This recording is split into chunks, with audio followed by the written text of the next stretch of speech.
les débats de l'été, 10h-13h, Anthony Martin-Smith. Il est midi 18 sur Sud Radio avec Clément Barguin qui m'accompagne. Toujours, et puis c'est vous qui avez la parole. On attend vos appels 0826 300 300 et puis à midi 40, le sujet de notre face-à-face, ce sera bien évidemment la situation en Iran. L'Iran qui menace de lancer une nouvelle offensive alors que les négociations avec les États-Unis sont au point mort. On en parlera avec le général Dominique Trinquant, l'ancien chef de la mission française auprès de l'ONU. Et on va au standard de Sud Radio 0826 300 300. On va accueillir Catherine du Perreux-sur-Marne. Bonjour Catherine. Bonjour. Bonjour. Bonjour à tous. Aussi accueillir Delphine de Pau. Bonjour Delphine. Oui, bonjour à tous. Et puis on va accueillir Gérald qui est dans Lyon. Bonjour Gérald. Bonjour à vous toutes.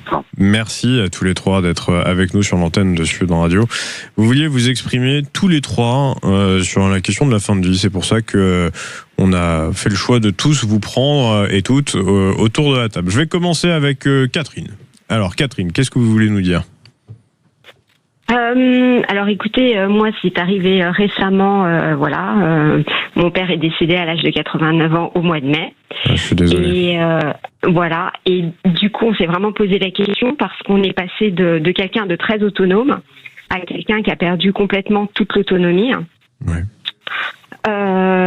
Et qui nécessitait quelqu'un 24 heures sur 24.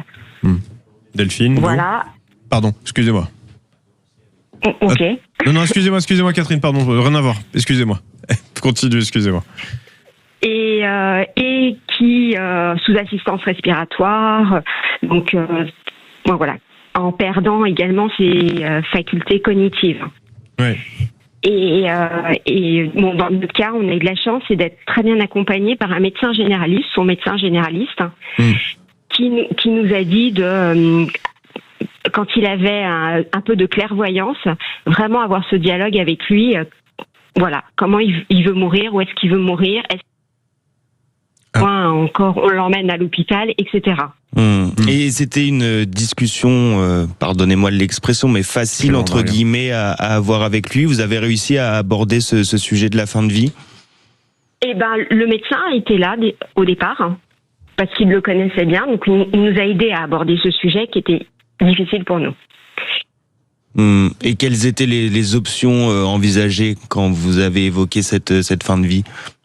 Eh ben, est-ce qu'il veut mourir chez lui ou est-ce qu'il veut être dans un EHPAD ?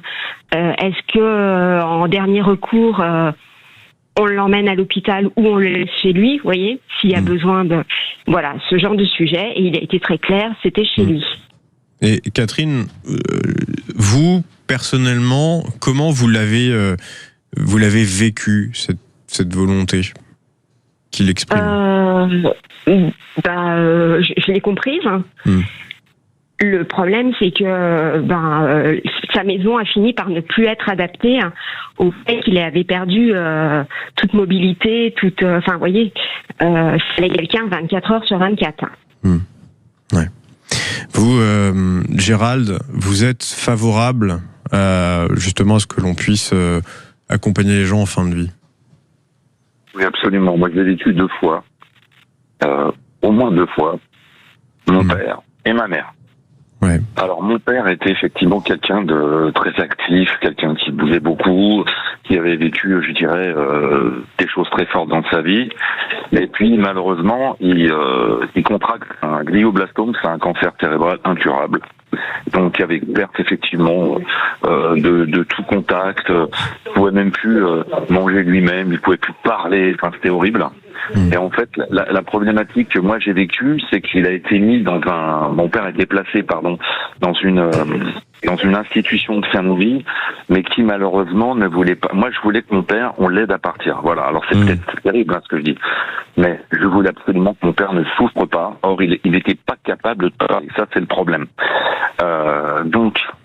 Et pardon, Gérald, mais justement, c'est ça moi aussi qui m'intéresse. Vous dites qu'il n'était pas capable de parler, mais est-ce que c'est un sujet que vous aviez pu évoquer avec lui avant, quand il était encore en capacité de pouvoir s'exprimer ? Non, jamais. On n'avait jamais parlé. Enfin, il avait dit, je veux jamais alors, ce qu'il avait dit, c'est que je veux ne pas me retrouver dans un lit, sous perfusion, etc. Je veux pas qu'on s'afferme. C'est peut-être une des rares phrases qu'il m'avait communiqué.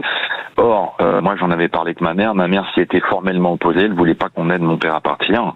Et il était dans une institution qui était absolument contre l'aide à mourir. Voilà, ça c'était le premier point.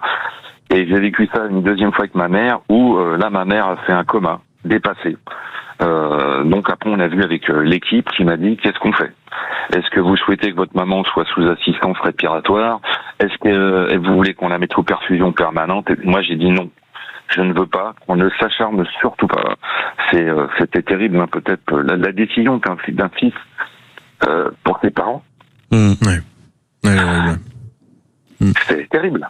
Oui, bien sûr que c'est dur. Et puis on se retrouve, c'est vrai, souvent seul face à devoir prendre cette décision qui est effectivement terrible. Mais c'est là aussi, dans ces moments-là, où on a besoin d'un accompagnement aussi. Là, quand on aime ses parents, on veut pas les voir se dégrader. Et le problème.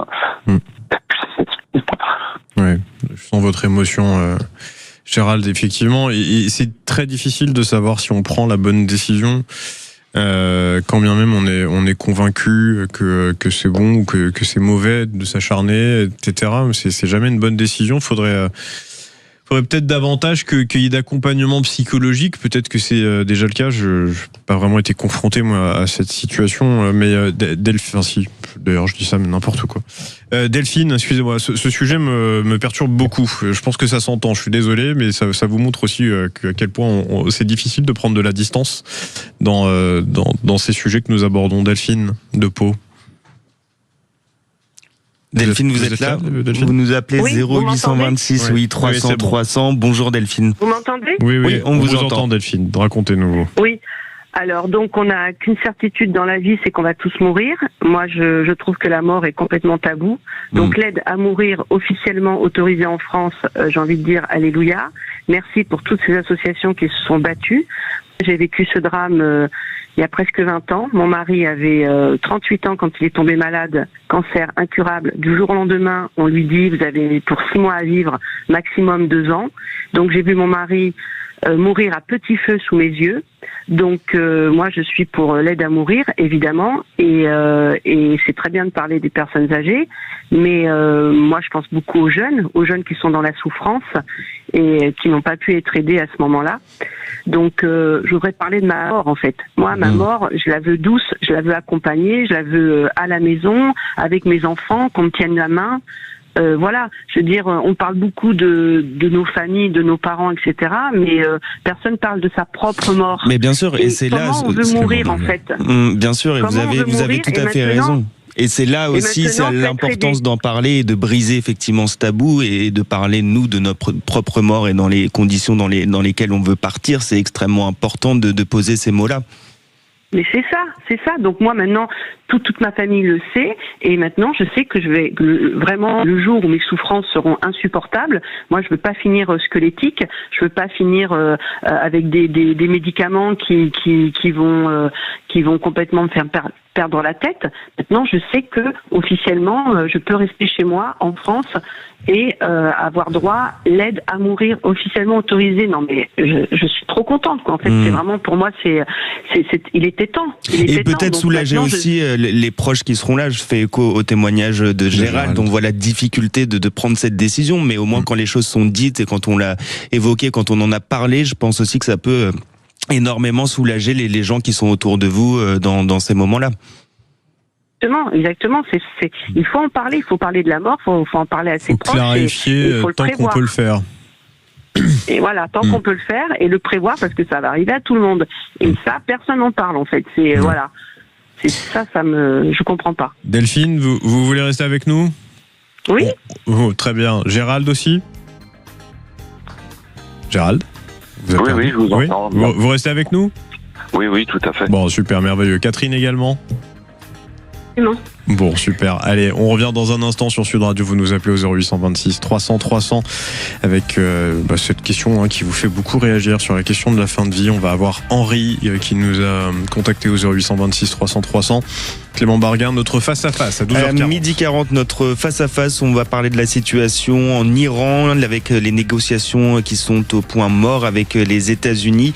On va en parler avec le général Dominique Trinquant, ancien chef de la mission française auprès de l'ONU. Allez, je vais me remettre un peu et on revient tout de suite.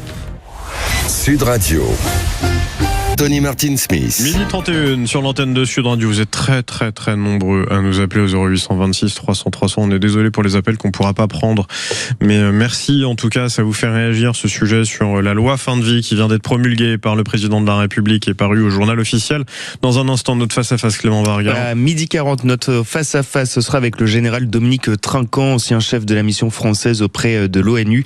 On va parler de la situation en Iran et le détroit d'Ormuz décrété notamment territoire américain par Donald Trump. Des négociations complètement à l'arrêt, on va effectivement en discuter dans quelques minutes, toujours au 0826 300 300. On a Catherine, on a Delphine, on a Gérald qui sont avec nous. Merci pour la sincérité de vos témoignages, c'est très très fort, ça m'a impacté, vous l'avez entendu avant la pub, ça veut dire que je suis toujours humain, c'est rassurant. On va accueillir Henri au 0826 300 300. Bonjour Henri. Bonjour. Oui, bonjour. Bonjour tout le monde. Racontez-nous tout Henri. Là, écoutez, j'ai beaucoup apprécié le témoignage de Delphine, là, ce qu'elle vient de dire, parce que moi, je suis parfaitement concerné par ça. J'ai une maladie qui commence par un C, qui finit par un R. Vous allez comprendre ce que ça veut dire. Et j'avais pris déjà des dispositions il y a plus d'1 an, quand ça allait très très très très mal. J'avais pris des dispositions pour partir dans un pays limitrophe et faire ce qu'il faut parce que les souffrances étaient trop fortes, quoi. Beaucoup trop fortes. Maintenant, je suis plutôt bien soigné. Ça a été long pour trouver la solution. On a trouvé, les médecins ont trouvé une solution pour moi. Ça n'a pas été une partie de plaisir, je vous le dis, quand même. Je suis heureux quand même d'entendre qu'il y a des solutions pour vous. Oui, entre les chimios et les opérations qui durent une dizaine d'heures. Et puis finalement, ça va mieux. Et je suis heureux qu'en France, on ait pris enfin des dispositions pour des gens comme moi, quoi, parce que avec mon épouse, on était d'accord, on a fait tout ce qu'il fallait pour ça. Elle aussi, elle a pris des dispositions dans ce sens-là. Les enfants sont d'accord, tout le monde est d'accord. Mais je savais où j'allais, quoi. Je me suis dit non, c'est hors de question de finir, comme disait Delphine, comme un légume ou comme non. Les gens seront autour de moi au moment où ça va. Et je prendrai la décision quand il faudra la prendre, parce que les souffrances seront trop fortes. C'est ce qui a été le cas à un moment donné. C'était même la panique, je vais vous dire. J'ai paniqué, quoi. Je me suis dit non, ça c'est pas possible, quoi. Je peux pas continuer comme ça. Je peux pas finir au lit toute la journée et puis à me tordre de douleur, quoi. C'est pas possible, quoi. Voilà. Vous entendez Delphine ce que dit Henri? Eh oui, c'est ça. Mais merci beaucoup de témoigner, monsieur, et je souhaite beaucoup de courage, de rien lâcher et de prévoir effectivement ce qui est le mieux pour vous pour traverser cette maladie paisiblement, en paix. C'est gentil, parce que effectivement, il faut avoir une sacrée niaque, je vous le dis. Oui. Faut rien lâcher. Faut avoir. Alors l'entourage, c'est quelque chose, c'est vrai, mais les ressources ne sont qu'à l'intérieur de la personne. Même si vous avez un entourage qui est autour de vous, et moi j'en ai un. J'ai un gros entourage qui est solide, mais quand même les ressources, c'est à l'intérieur du bonhomme, parce que sinon vous lâchez tout à un moment donné et puis c'est justement au secours, quoi. L'entourage. Catherine, là quand vous écoutez Henri, ça provoque quoi chez vous? Je sais pas, je me dis, heureusement que ça n'a pas été appliqué quand il le souhaitait, parce que finalement, aujourd'hui, on l'entend, il est heureux de vivre. Alors, c'est paradoxal. Moi, je voulais dire, mon père, il s'était fait opérer du cœur 5 fois il y a 10 ans, etc. Et la médecine a beaucoup progressé. Et donc, merci pour toutes ces années de vie qu'ils nous ont données. Mais effectivement, vers la fin, on aurait pu encore le prolonger, l'emmener à l'hôpital, le mettre en soins palliatifs, et c'est là où c'est compliqué, quoi. C'est que la médecine a vraiment beaucoup progressé et on est capable de maintenir les gens très très longtemps, en fait. Et à partir du moment où il n'y a plus l'esprit, il n'y a plus la tête, il n'y a plus la volonté. Enfin, moi, mon père, à la fin, il savait plus s'il était vivant, il était mort, il nous demandait. Enfin, vous voyez, c'est. Mais quand il y a de la douleur, quoi. Catherine, Gérald, quand il y a de la douleur, c'est difficile de maintenir cette notion d'acharnement. Vous le disiez, votre maman voulait qu'on s'acharne pour que votre père reste en vie. C'était bien normal, elle l'aimait. Et à la fois, vous n'avez pas voulu pour elle qu'on s'acharne parce que votre père lui-même, pour lui-même, ne le voulait pas. Tout à fait. Alors, en fait, c'est pas ce que dit Delphine, c'est extrêmement important dans le sens où moi j'ai travaillé en cancérologie pendant près de 15 ans. J'ai vécu des moments intenses avec des gens qui avaient des traitements lourds, avaient une dégradation physique à un moment donné. Ils avaient beaucoup de. Alors la demande était forte au moment où la souffrance était importante. Par contre, quand on donnait un traitement antidouleur avec de la morphine, avec des choses comme ça, le patient ou la patiente ne souhaitait plus vraiment mourir. Vous voyez, c'est très compliqué. Il faut vraiment que la personne soit dans un état, je dirais, où on ne peut pas revenir en arrière, c'est très clair, où elle peut plus parler, où elle a plus les capacités, je dirais, mais qui a fait le nécessaire avant. Pour éviter toute souffrance, comme moi j'ai dû vivre la souffrance. Avoir le sentiment d'avoir tout essayé, quoi. Exactement. Donc, vous savez, les traitements antidouleurs maintenant, alors comme dit, il y a beaucoup de progrès, il y a beaucoup d'efficacité. Vous avez une douleur atroce, on vous fait une injection, vous avez plus mal. Le truc, il est là aussi. Vous avez plus mal du tout. Donc, alors, est-ce que la personne veut encore mourir? On ne sait pas. C'est très très compliqué. Moi, j'ai vu ça avec mon père. Mon père avait des souffrances très importantes. On lui a administré un traitement pour le soulager. Mais derrière tout ça, comme il pouvait plus parler, comme il pouvait plus faire grand chose, pour la personne vivante autour, qu'est-ce qu'elle pense? Je veux vous remercier infiniment, tous les quatre, Gérald, Catherine, Delphine. Vous, Henri, on vous souhaite beaucoup de courage dans l'épreuve que vous traversez. Oui, merci. Ça va, je me bats. Bon, c'est l'essentiel. Battez-vous. Je vous embrasse très fort, tous les quatre. Merci infiniment. C'est vous qui faites l'antenne de Sud Radio et merci pour ces témoignages très très forts. Moi qui m'ont touché très personnellement. Je pense que ça s'entend. Clément Barguin dans un instant. On se retrouve dans quelques instants pour le face-à-face. On va parler de l'Iran qui menace de lancer une nouvelle offensive alors que les négociations avec les États-Unis sont au point mort. On reçoit le général Dominique Trinquant, ancien chef de la mission française auprès de l'ONU. À tout de suite sur Sud Radio.